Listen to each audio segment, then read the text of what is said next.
Caracol Sostenible en Caracol Radio. Muy bien, seguimos en Caracol Sostenible, nuestra alianza con la Universidad Externado de Colombia. Hablar de sostenibilidad, por supuesto que en todos los campos, pero me interesa saber cómo en un Congreso Nacional de Evaluadores se habla de sostenibilidad y cuáles son las temáticas. Pues Juan Manuel Durán estuvo allá y nos cuenta la historia. Juan. Muy bien, pues estamos en Caracol Sostenible, en esta ocasión desde el Congreso Nacional de Evaluadores. Me encuentro con el presidente ejecutivo de ARAF, que es el gremio de los evaluadores de Colombia y que está aquí con nosotros en Caracol Sostenible. Antonio, bienvenido a Caracol Radio. Juan, muy buenas tardes, pláceme participar en su importante programa, además que contribuye mucho a toda esta conciencia de la sostenibilidad ambiental. Sí, señor. Desde el gremio, cuando uno habla de avalúos, lo primero que se le viene a la cabeza es: yo tengo que evaluar el carro que voy a vender o a comprar, tengo que evaluar la casa que voy a vender y a comprar, y pare de contar. Pero en este congreso, pues yo también me he llevado una impresión bastante amplia de todo lo que ustedes hacen y por qué están en este momento ustedes interesados en meterse en el cuento de la sostenibilidad. A ver, la obligatoriedad del sector evaluatorio con la sostenibilidad es fundamental, porque el proceso de sostenibilidad que vive el mundo está cambiando el sistema de valoración, está cambiando el valor de los bienes y sobre todo está permitiendo cuantificar el aporte que cada uno de los bienes hace al desarrollo de la economía en general. Entonces es necesario que los evaluadores estén compenetrados en el proceso de sostenibilidad, conociendo las herramientas, los mecanismos, los avances científicos que allí se dan para contribuir a fortalecer ese proceso de desarrollo económico de manera sostenible, con un sistema ambiental que sea de igual manera sostenible y que garantice la rentabilidad hacia el sistema mismo. Hace un momento en uno de los paneles que veíamos o que escuchábamos aquí en el Congreso, hablaban de cómo la sostenibilidad le puede dar valor a una construcción, si hablamos de construcción sostenible. ¿Por qué? Indudablemente que el desarrollo de la sostenibilidad contribuye a incrementar el valor de los bienes en la medida en que la sostenibilidad tiene que garantizar el mantenimiento actual sin afectar las generaciones futuras. Por ello, entonces, poder valorar debidamente los bienes,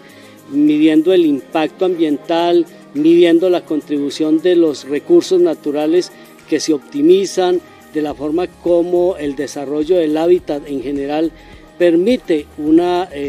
mayor conciencia desde el punto de vista del hábitat, desde el punto de vista de la condición humana que trae consigo el desarrollo industrial, es fundamental, porque las empresas hoy en día piensan en sostenibilidad. La construcción se hace y se está desarrollando pensando siempre en aquellos elementos que contribuyen a que los recursos sean optimizados, pero sobre todo más que optimizados, que los recursos puedan permitir ese proceso de recirculación que debe tener cualquier actividad que garantice su proyección de futuro, porque si no se hace sobre esos marcos, definitivamente el desarrollo llevará al desastre que hoy vivimos, incluso con todo este tema del calentamiento global. Antonio, voy a traducir un poco lo que está usted diciendo y además lo que hemos visto aquí en este Congreso, y es que ustedes le están dando las herramientas a todos los evaluadores del país para que empiecen a meterse en el cuento de la sostenibilidad y se den cuenta, lo voy a decir de la forma más fácil, que no vale lo mismo una casa que no ha sido construida de forma sostenible a una casa que le puede dar más valor a la sostenibilidad porque tiene unos diseños, porque tiene unas herramientas como energía solar, ahorro de agua y otros, ¿verdad? Efectivamente, pero no solo eso, Juan, sino que además el Congreso nos ha mostrado cómo es posible que incluso las viviendas antiguas evolucionen al proceso de la sostenibilidad, porque pues obviamente si hablamos de construcciones de 40, 50 años, pues tienen otro concepto que no alimentaba para absolutamente nada de eso, pero hoy en día con las herramientas, la tecnología y todo el proceso que además en las viviendas antiguas se puede transformar perfectamente, podemos tener viviendas sostenibles de 40 o 50 años atrás. Me va a empezar a salir un poquito de lo común, que es el común denominador que hay en la cabeza de todos nosotros, como lo decía al inicio de esta entrevista, y es que ustedes no solamente trabajan en avalúos de bienes inmuebles, de bienes raíces, sino que trabajan en otras cosas tan importantes que contribuyen, por ejemplo, a ir en contra de la corrupción, y me refiero a las obras. Obras que vemos, por ejemplo, un puente que se está construyendo, una vía que se está construyendo a lo largo y ancho del territorio nacional. Ustedes ahí también están trabajando previamente, justamente para ese avalúo posterior que va a permitir que no se pierdan los recursos. Claro que sí. Los bienes, independientemente de su carácter, son perfectamente mensurables, es decir, son perfectamente valorables. Y uno de los elementos esenciales en la actividad evaluatoria es la ética. Y la ética contribuye precisamente al hecho de que el evaluador es autónomo, es independiente, se le compra su trabajo, más no su conciencia. Y por consiguiente, en los sectores de gran demanda del tema evaluatorio, como son las obras de infraestructura, la compra de terrenos para desarrollos de gobierno, etcétera, pues vemos permanentemente mucho escándalo en ese sentido y uno de los primeros responsables pues es el evaluador, en la medida en que si él no hace bien su trabajo y permite que el proceso de corrupción se dé, se alteran los valores y por consiguiente se impacta a la sociedad en la medida en que al incrementarse el valor de manera indebida o de manera injustificada, lo que estamos es facilitando ese vehículo, y la ley 1673 en el artículo primero es clara, tácita en expresar que la actividad evaluatoria previene los riesgos sociales de la inequidad, de la ineficiencia, de la falta de justicia, pero sobre todo del acceso a la vivienda o el acceso al crédito. Y me gusta, Antonio, como usted responde a esa pregunta, porque recordemos que la sostenibilidad, y lo hemos dicho en este programa muchas veces, no es solamente maticas y pajaritos, sino que estamos conectados con lo ambiental, con lo social, con la gobernanza, y usted me está dando un claro ejemplo de cómo desde el gremio de los evaluadores pues están trabajando en temas de gobernanza y en temas sociales también. Me voy para el otro lado, porque ustedes también trabajan, y quizás muchos no se han dado cuenta, en temas de paz, restitución de tierras. ¿Cómo se ve la mano de los evaluadores de Colombia ahí? Pues en el tema de restitución de paz, en el tema de la asignación de tierras somos esenciales, en la medida en que hay que determinar los valores de lo que se está otorgando o de lo que se está adquiriendo. Y aquí tenemos un claro ejemplo, por ejemplo, la situación de la SAE. La SAE administra los bienes del Estado, que son muchos, desde el punto de vista del proceso de incautación de activos ilegales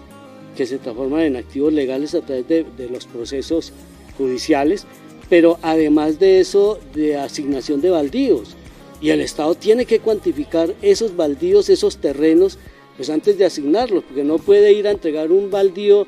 300, 400 o 500 hectáreas a una comunidad sin saber cuánto vale eso, para poderle exigir a esa comunidad cómo va a responderle a la sociedad en la asignación de esas tierras que tienen que volverse definitivamente productivas, porque esa es la razón de ser de la redistribución de tierras, el que los terrenos contribuyan al desarrollo social del sector donde se encuentran. Y por eso los procesos de paz pues han incorporado un elemento fundamental dentro de nuestra actividad evaluatoria, porque al final somos los notarios de ese valor. Somos los evaluadores quienes bajo un trabajo consciente, responsable y serio podemos determinarle al Estado con toda tranquilidad que técnicamente hemos determinado un valor de un bien independientemente de las presiones políticas, sociales y económicas que puedan ejercerse en ciertos territorios. Me gusta, Antonio, además el trabajo que ustedes están realizando hoy desde aquí, desde el Congreso Nacional de Evaluadores, de entregarle este mensaje a quienes hacen parte de este gremio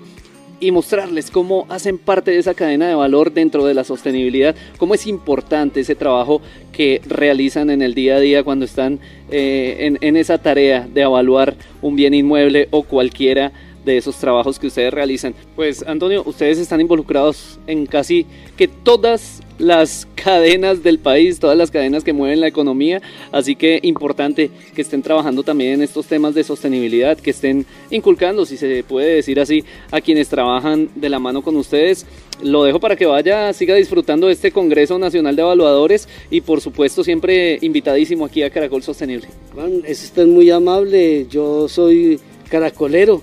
por tradición y es un programa que no me pierdo. Muy amable por esta oportunidad, Juan, y pues estamos abiertos. Bueno, pues es Caracol Sostenible hoy desde el Congreso Nacional de Evaluadores de Colombia.